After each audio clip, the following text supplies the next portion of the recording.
So I'm back in San Jose, but this time at the Doubletree San Jose Airport.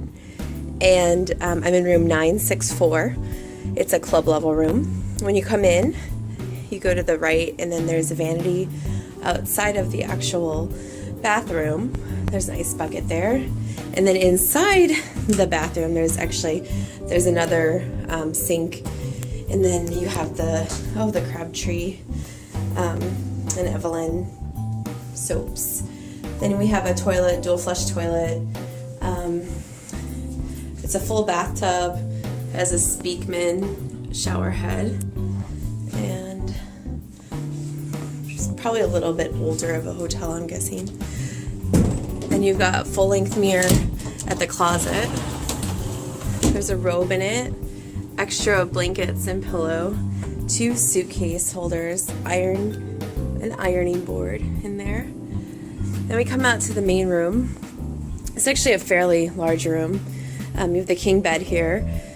Next to the bed is an alarm clock, but then also outlets, both normal and USB, plus the lamp has outlets on it.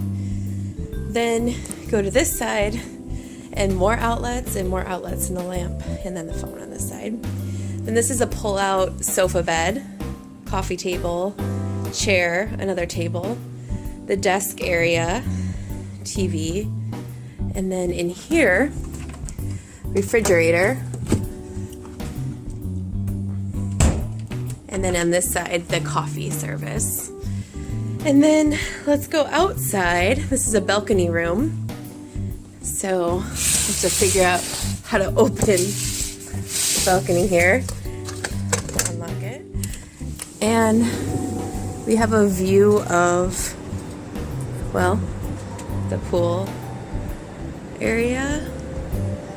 And then I guess the airport is on the other side of there. It's hard to tell. But yeah, so this is room 964 at the Doubletree San Jose Airport.